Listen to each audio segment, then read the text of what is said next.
Fala aí, fanático vascaíno, fanática vascaína. Bom encontrar você aqui para mais um vídeo, para bater um papo. Peço o seu like, que é a mãozinha que está aqui embaixo, seu comentário. O que você achou do jogo de ontem? Quais foram os erros apresentados pelo Vasco? Ainda acredita que dá para ficar na primeira divisão? Qual é o seu sentimento hoje ao acordar? Bom, compartilhe esse nosso conteúdo que eu sei que vai chegar em muitos vascaínos. E acho que o meu sentimento talvez seja o sentimento da maioria, né? Acordar revoltado ainda, acordar muito triste com o que aconteceu, muito triste com o que aconteceu. Mas acho que uma palavra resume muito o que foi a derrota de ontem, a noite mal dormida e a sequência, o olhar para frente. Decepção. Eu fiquei decepcionado com o que eu vi do Vasco da Gama ontem.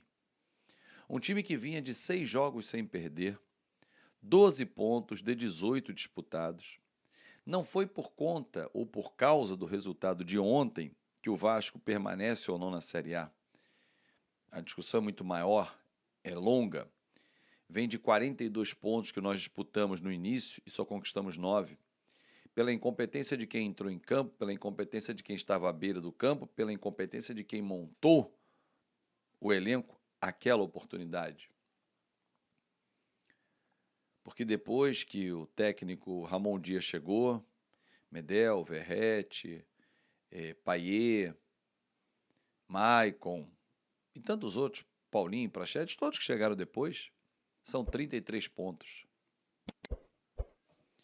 Mas há quem ache que futebol é um trabalho de longo prazo, tem que usar palavras bonitas.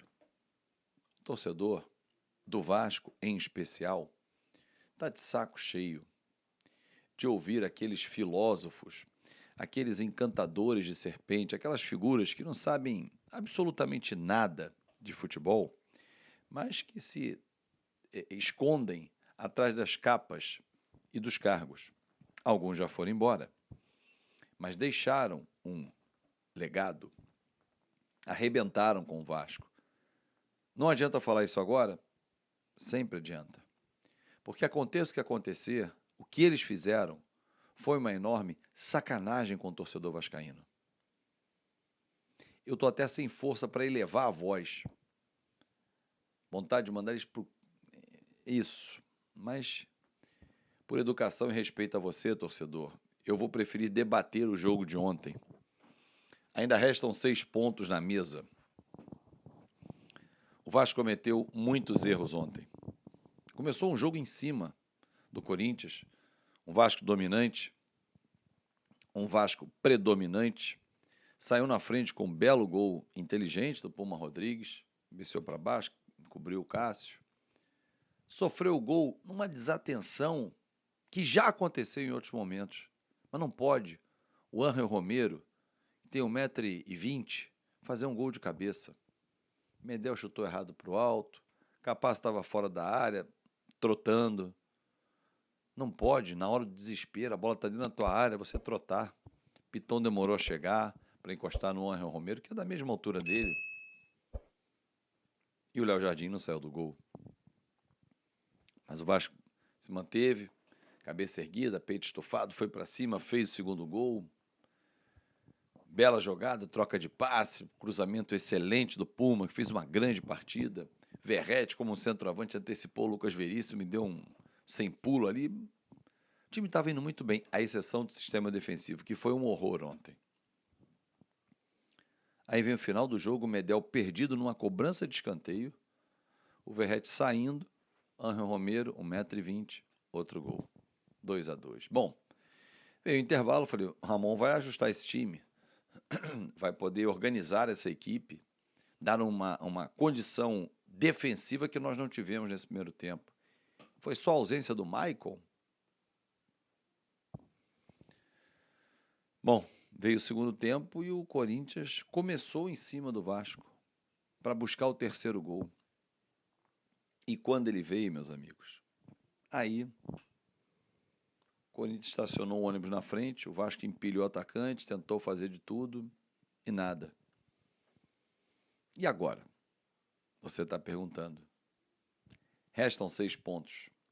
A rodada segue hoje, tem jogo hoje, amanhã que nos interessa, tem Botafogo, tem Santos e Fluminense, tem Bahia e São Paulo, amanhã tem Cruzeiro e Atlético Paranaense, numa vergonha que o STJD protagoniza na reta final do Campeonato Brasileiro, liberando, né, a torcida do Cruzeiro, porque a do Vasco não pôde. O Cruzeiro invadiu o campo, saiu na porrada, fez tudo. Tumultuou, o jogo foi parado 40 minutos. Mas aí o STJD adia. E aí não, então acabou a punição, pode voltar. Agora adiamos o julgamento. Que absurdo, né? Será que esses auditores colocam a cabeça no travesseiro e falam assim, caramba, que maneiro, né? Que a gente tomou uma decisão contra o Vasco que ficou lá punido um tempão. Agora o Cruzeiro, os caras invadiram o campo, saíram na porrada, os caras podem jogar com a torcida. Parabéns. E parabéns a vocês da Justiça do Rio de Janeiro, que se meteram também numa parada que não era de vocês, né?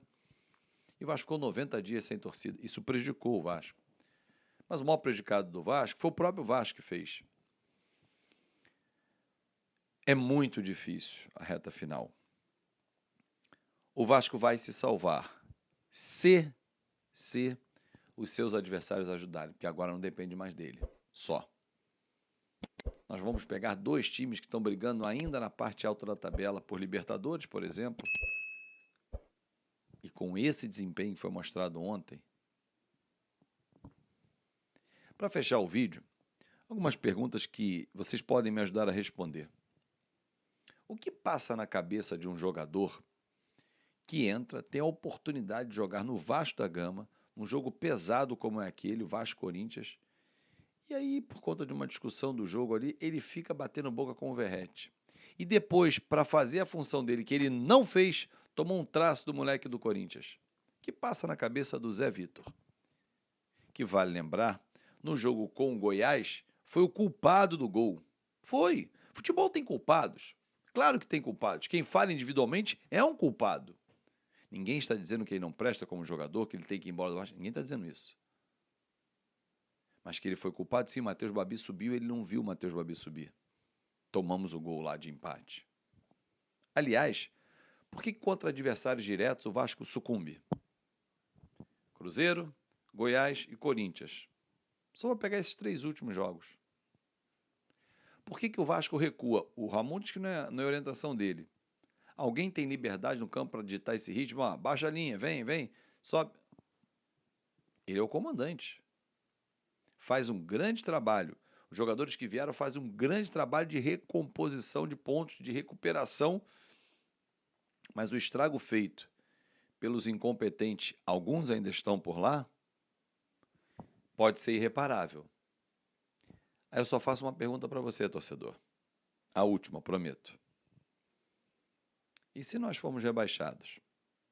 Esses incompetentes vão seguir a vida. E nós teremos que seguir aqui rebaixados, jogar mais uma Série B. Enquanto isso, eles, com o bolso cheio de dinheiro, vão estar andando para o que aconteceu. Ou alguém, você acha que não vou contratar o Paulo Brax porque ele montou aquele time com 100 milhões e fez aquele fiasco, o Vasco foi rebaixado. Você acha? Tem certeza? O problema não é o Paulo Brax, não. O problema foi quem contratou o Paulo Brax. Ele não botou uma arma na cabeça de ninguém para estar lá. Desculpa o desânimo, mas difícil digerir tomar 4-2 do Corinthians com o resultado que estava nas nossas mãos. Grande abraço e até mais tarde.